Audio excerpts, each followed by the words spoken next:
Radio Chilango. A ver, aprovecho de una vez, si me puedes abrir el micrófono, mi querido Alex, para darle la bienvenida a un colega, un invitadazo que viene además aquí a presentarnos su más reciente libro que se llama Luis Miguel, Por debajo de la mesa, el sol y su relación con el poder político, con fotos y entrevistas exclusivas. El autor es Alberto Tavira. ¿Cómo estás, mi querido Beto? Nacho, qué gusto. Encantado siempre de estar en todos tus espacios. Oye, qué maravilloso que estés por acá. Ya se va el presidente, digo, ahorita hablamos del libro, ya se va el presidente. Sí. Hoy le van a hacer este no es el final, me canso ganso, una semana de sexenio. Una semana de sexenio, pero a mí se me hizo eterno, ¿eh? Sí, te hizo más. Sí, se me hizo largo, sí. Ah, caray. Sí. Vi largo el camino del final. Viste largo el camino del final. ¿Y qué te pareció el camino? Con claroscuros desde mi perspectiva, pues con más cuentas por saldar, con más agenda que le debe mucho a las instituciones, a los derechos humanos, a los periodistas, a las mujeres, a los niños enfermos de cáncer. O sea, para mí me parece que hay muchas cuentas pendientes, que se va con muchas cuentas pendientes. Oye, ¿me equivoco o en este sexenio revivió Luis Miguel? En este sexenio... No, o sea, no porque haya tenido, o no sé, una relación directa, pero los conciertos que dio como parte de sus tours internacionales sí. Se volvieron no solamente los más comprados y top internacional, sino los que le significaron el regreso a los escenarios como nunca antes. Es correcto, sí. A partir de este sexenio no tiene ya nada que ver. No tiene nada, o sea, no se lo vayan a atribuir que sea una palomita para, ya sabes qué. ¡Es culpa del presidente! No, o al revés, o es mérito para el presidente, bajo ninguna circunstancia. Nosotros conseguimos que Luis Miguel volviera a los escenarios. Tampoco, señor presidente, no. Pudo haberlo traído al Zócalo, eso sí se lo hubieran agradecido las fans. ¿Por qué nunca? O sea, yo no sé, es una cuenta pendiente también de Luis Miguel. ¿Verdad que sí? ¿Viste lo que pasó el fin de semana con Juan Gabriel? Pero este país, en este libro que ahorita vamos a platicar, yo consigno todo lo que le ha dado este país a lo largo de sus más de 40 años de carrera y nunca se ha cortado una rosa de su rosal. ¿Por qué? ¿Qué le ha dado el pueblo de México a Luis Miguel y por qué no le ha retribuido con la misma cortesía y cariño Luis Miguel al pueblo? Bueno, a través de los gobiernos le hemos dado la nacionalidad mexicana a una persona que nació en San Juan, Puerto Rico, a través de el sexenio de Carlos Salinas de Gortari también, pues nos hicimos a un lado con la deuda que le había dejado su padre con el fisco mexicano, por no decir que se exentó de esa deuda. En el sexenio de Miguel de la Madrid, pues no solamente se le apapachó desde la presidencia, sino que se utilizaron los recursos del Estado para poder buscar a la mamá de Luis Miguel fuera de México con toda la ayuda del presidente de la República. En el sexenio de Peña Nieto, aunque tuvo que ver más con un tema local, particularmente en Guerrero, pues fue la imagen de un estado. Con Ángel Aguirre. Con Ángel Aguirre, sí, del PRD. Gobernador de Guerrero, del PRD, por segunda vez. Estamos hablando de 2013. Y fue la imagen del Estado para poder promocionar el tema de la agenda turística, promocionar el turismo del Estado. Y pues aquí en mi libro consigno a través de distintas entrevistas cómo pues fue uno de los contratos más grandes que se le ha dado a un artista. Por ahí hay una cifra que podría rondar los $2 millones. O sea, 40 millones de pesos actuales. Para un minuto al aire y que fue un fracaso. Porque después de los huracanes Ingrid y Manuel, la campaña tuvo que salir del aire. ¿Por qué no ha sido cariñoso con el pueblo y sí con la clase política? ¿Por qué Luis Miguel se mantiene digamos, en las afueras de esas plazas públicas? ¿Es clasismo? ¿Qué es? No, pues, digo, porque también Luis Miguel representa esto, ¿no? Sí. Los grandes escenarios, el lujo, la exclusividad, la cercanía con el poder, el privilegio y no lo popular, ¿no? Yo lo que tengo como hipótesis es que su papá le enseñó el camino para conocer las mieles del poder cuando lo llevó por primera vez a la residencia oficial de Los Pinos con los López Portillo, y a partir de ahí Luis Miguel supo a qué sabía el poder y se ha ido pues de alguna manera beneficiando, relacionando, vinculando con las clases y las castas políticas de México, particularmente los priistas. Fíjate que sí me le echo el desaire a la derecha mexicana. Al PAN. Sí, perdón, Marco Cortés, no es personal. Nada, perdón Fox, perdón Calderón, pero sí me los dejó en visto. Margarita, igual, perdón, ni con, bueno, tampoco Margarita. Bueno, Margarita Zavala fue a verlo. Si la yo pensaba en Marta Sagún, quería decir Marta Sagún. Pero. Sí, Si la montaña no va a Margarita, Margarita fue a la montaña, fue a un concierto de Luis Miguel, la anécdota también está en mi libro. Y no, con Marta Sagún no, pero las hijas de Fox sí estuvieron en primera fila y hay un testimonio de, pues no, ellas me confirman, nunca pisó la residencia de Los Pinos en el sexenio de Fox. ¿Y a cambio de qué Luis Miguel recibía estas deferencias? Nos olvidábamos de deudas fiscales, eficientábamos algunos trámites, ¿no? A través de las instituciones del gobierno, básicamente por la voluntad del presidente, como lo narras aquí, del círculo más cercano del presidente, con quien además Luis Miguel se relacionó en algunos momentos de la historia reciente del país. ¿A cambio de qué? ¿Daba conciertos? Sí. ¿Mantenía relaciones con ese círculo? ¿Qué pasaba? Han habido contratos en los que él arrenda su talento, su show a los gobiernos de distintos estados, como de Nuevo León, por ejemplo, y otros más. Y también han habido fiestas privadas para políticos, como en el caso de Jorge Hank, una boda en la cual cantó, y hay cifras de $1 millón por el concierto que dio de aproximadamente 2 horas, un concierto privado para una boda de la hija de los kilométricos hijos de Jorge Hank. Sí. $1 millón. $1 millón por 2 horas. Sí.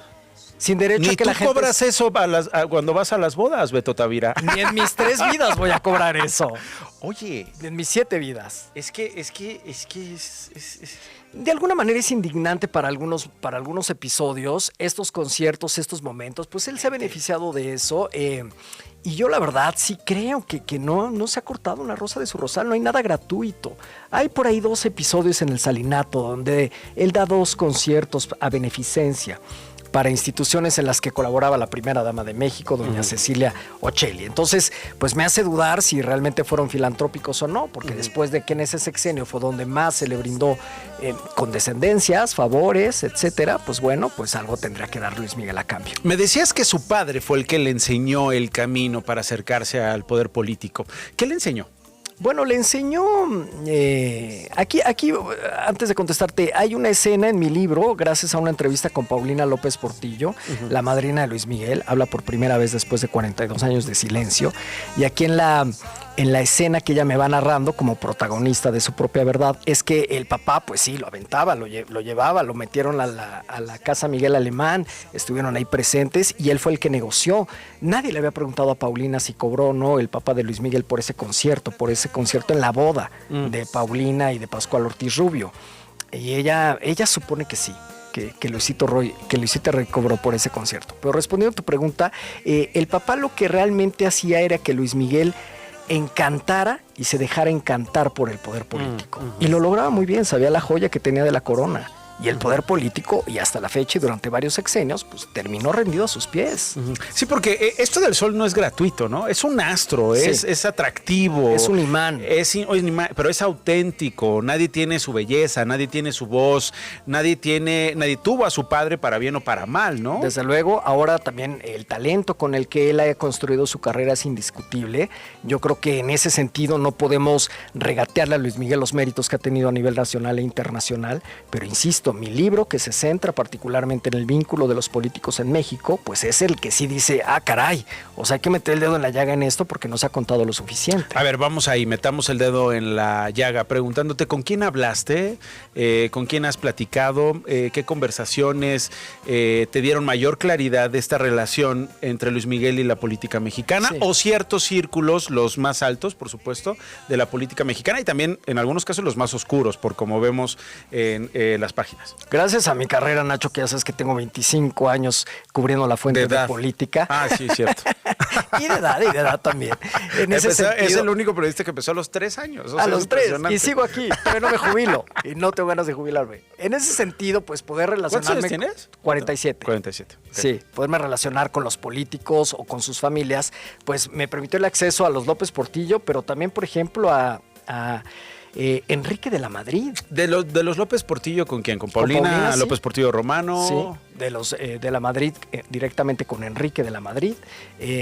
Con los Fox, con Paulina Fox, ella es quien me estuvo dando información y confirmando.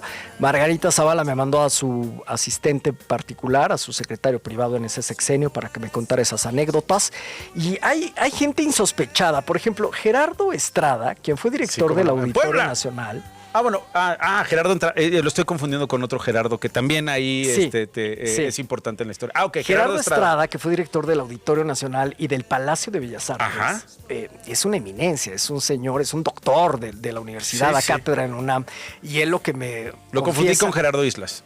lo que me son dos confiesa, ahorita Gerardos platicamos de distintos. Gerardo Islas, pero lo que me confiesa es un poco cómo él no le permitió a Luis Miguel cantar en el Palacio de Bellas Artes. ¿Por qué no? ¿Y cómo lo tomó Luis Miguel? Pésimo. ¿Cómo? Para el ego de Luis Si soy Miguel. el sol, ¿cómo dice? Y en los años 90, donde tienes además el autoestima y las ganas de Sí, comerte el sí, mundo sí, y sí, saber sí. que eres el Y el poder. el amo del mundo. O sea, basta No. con que le llame a quien le tenga que llamar, Gerardo, para que me abras ese salón de eventos que se llama Bellas Artes. Pues Gerardo decía que no estaba a la altura Luis Miguel en los años 90. Si acaso a lo que accedió fue a abrirle las puertas del palacio para que la utilizaran como locación, grabaran 2 videoclips que cualquiera puede consultar por YouTube, pero la condición fue no te subes al escenario del Palacio de Bellas Artes. ¿Y tú qué piensas de esa decisión, Beto Tavira? Fantástico. Me parece que el escenario del Palacio de Bellas Artes es el más importante en temas culturales y hay que hacer una trayectoria que en los años 90 No Luis ten- Miguel todavía no tenía. Como si la tuvo Juan Gabriel, por ejemplo, Desde cuando luego. estuvo en el escenario Por del, supuesto. del Palacio, ¿no? Sí, sí. Y irrumpió, ¿no? Porque fue desde luego además. O Chabela Vargas. Claro, claro. ¿no? Era Estamos este hablando de cantantes populares, digamos, Sí. ¿no? Y Luis Miguel pedía un poco lo mismo, digamos, ¿no? Entonces, en 2 ocasiones lo echaron para atrás y Luis Miguel, pues hoy por hoy trae esa espinita de que no ha Y podido es probable cantar en que hoy lo Bellas veamos Artes. en el escenario Yo- de Bellas Artes. Digo, hemos tenido a los de la, La luz del mundo. trayectoria ya. Ay, sí. Sí.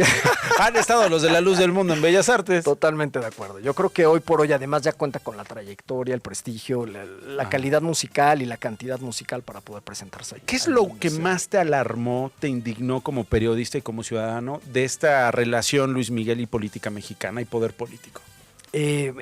Lo que fui encontrando y que le dio el título a mi libro, los documentos o la información o los contactos o los arreglos que se dieron por debajo de la mesa. El tema del contrato de Acapulco es uno de ellos, en el cual hoy por hoy solicité a través de acceso a la información de transparencia al gobierno que me mandara los contratos donde Luis Miguel cantó para este gobierno y fueron destruidos. Entonces, están todos los documentos oficiales, todas las entrevistas, etcétera. Y un poco también Pedro Torres viene a unar esto como de, híjole, bueno, pues sí, nos dieron el contrato, pero Luis Miguel es el que decidía qué decía o no el videoclip. ¿Cómo? Él era el del copy, sí. O sea, te pagaba el gobierno cantidades estratosféricas y Luis Miguel decía qué, cuándo, cómo y dónde, sí. Entonces esas cosas pues sí me generan indignación. De Sobre alguna todo manera. porque es dinero público. Sí, sí, claro. Sí, En claro. un estado tan pobre como Guerrero. Absolutamente. O sea, se junta eso. Y una que me sorprendió más que me indignó fue cuando el ejército mexicano, entrevisté a un general y a un coronel, me dicen que... bueno, ellos me cuentan y me dan la anécdota de cómo Luis Miguel filma el video de La Incondicional. Pero después, concatenando información, fui dándome cuenta que en el momento que él estaba grabando La Incondicional, en ese mismo contexto, estaba por desenlatarse la película Rojo Amanecer, Por el 2 de octubre. la matanza de los estudiantes en el movimiento estudiantil de 1968. Órale. Entonces, Mira. cuando te das cuenta que los militares son expertos en estrategias, Sí, claro. en contención de daños, que Sí. salió una Hablemos de batalla, otra cosa, opaquemos la masacre. y utilizarnos a Luis Miguel, de que es padrísimo ser militar y ser soldado de la milicia, mientras Rojo Amanecer se estaba estrenando. ¿Has entrevistado a Luis Miguel? No. ¿Por qué? Bueno, para este libro no me interesó. En el sentido de que, a ver, por 2 cosas. La primera, porque siempre pensé que uno como autor, como periodista, como reportero o escritor, obtienes más información de la gente que no está Absolutamente. administrada para mentir. No, pero, a ver, también hay periodistas que eligen el otro camino, de estar cerca de la versión de Luis Miguel, cerca del poder, cerca del personaje y contar lo que el personaje quiere que cuentes. Tú Sí. nunca has sido así. Pues me funcionó con Las Mujeres de Peña Nieto en el 2012, mi primer libro, que hablé con todas las mujeres vinculadas al entonces candidato presidencial, y me parece que se obtuvo un perfil mucho más rico, picoso, chismoso, morboso, que si hubiera entrevistado a un hombre adiestrado para mentir. ¿Y tú ves probable una entrevista con Luis Miguel después de este libro? Bueno, a mí me encantaría, siempre estoy abierto, no estoy negado. Simplemente aquí me interesó mostrar las voces de gente que ha sido testigo o protagonista de estos momentos en los que Luis Miguel se ha vinculado. con ¿Cuál la sería tu primera pregunta de ese cuestionario de Alberto Tavira, periodista con esta experiencia, después de esta investigación, ante alguien como Luis Miguel? ¿Qué sería lo primero que le preguntarías? ¿A qué sabe el poder? Él lo ha tenido de todos colores, de todos sabores, en distintos momentos de su vida, en distintas facetas de niño, de adulto, en la luminosidad, en la decadencia. ¿A qué le ha sabido el poder político? Ojalá y ocurra esa entrevista. Ojalá y lo entrevistes tú y ojalá tengamos también un libro o lo que tú quieras de esa entrevista. Finalmente estamos hablando de Luis Miguel por debajo de la mesa, el sol y su relación con el poder político, fotos y entrevistas exclusivas. Fotos exclusivas, ¿de qué estamos hablando cuando dices fotos exclusivas? Esa es una maravilla porque obtuve las fotografías de la fiesta privada de los 15 años de Cecilia Salinas al interior de Los Pinos, hija de Carlos Salinas, en donde cantó Luis Miguel. Estas fotos que siempre habían sido un mito, de que si él cantó o no cantó, etcétera, hoy por primera vez salen a la luz pública. ¿Y qué más? Bueno, hay familias ahí. Esta, por ejemplo, es una de ellas. Otras más son en la boda de Paulina López Portillo. También tenemos imágenes en las cuales podemos ver el momento en que Luis Miguel está cantando de pequeño. Esas ya las hemos visto en otras ocasiones, no son tan inéditas como tal. Sin embargo, pues hacer toda esta recapitulación de las imágenes que han vinculado a Luis Miguel con la política, o sea, por ejemplo, verlo con el gobernador de Guerrero, volver a verlo después de tantos años, pues vuelve a meter el dedo en la llaga, ¿no? O sea, ahí ese episodio no queda en vano. Me están preguntando en la transmisión de X, gracias a todos los que se están conectando. ¿Y qué pasó con Gerardo Islas? Ya no te pregunté. Gerardo Islas fue un vínculo muy importante entre Luis Miguel y la política, gracias al hermano de Luis Miguel, Alejandro Gallego Basteri, Alex Picha, o como le quieran llamar. Era muy amigo de Gerardo y Gerardo, de alguna manera, tenía constantemente los boletos de primera fila para los conciertos de Luis Miguel, donde en muchos momentos pues llegamos a ver políticos o de Nueva Alianza o del PAN, o depende donde militara Gerardo Islas en ese momento, veíamos a los políticos en primera fila. Yo no era político, pero sí estuve en esa primera fila gracias a esas invitaciones de Gerardo Islas y pude entender un poco el contexto. ¿Lo ves ¿no? manteniendo esas relaciones con el poder político actual? No. ¿A qué se lo atribuyes? Bueno, yo creo que como... Es otro poder político también, ¿no? Sí, pero yo creo que como tú lo escribiste en uno de tus libros, yo creo que Luis Miguel lleva un priista por dentro. Lleva un gran priista por dentro, entonces... Sí. Bueno, pues también aquí son priistas, ¿no? Bueno, en fin, ya está a la venta por debajo de la mesa El sol y su relación con el poder político. Lo edita Grijalbo. El autor es el periodista Alberto Tavira. Hay fotos y entrevistas exclusivas. Vayan ya. Además, Beto, lo grabaste, ¿no? Sí, está en audiolibro, narrado con mi propia voz, exacto. Pues ahí está. Por si no quieren leerlo y optan por el audiolibro, también está disponible para que lo descarguen. Gracias por venir, Beto. Muchísimas gracias, Nacho. Gracias a ti, gracias a ustedes. Hasta mañana.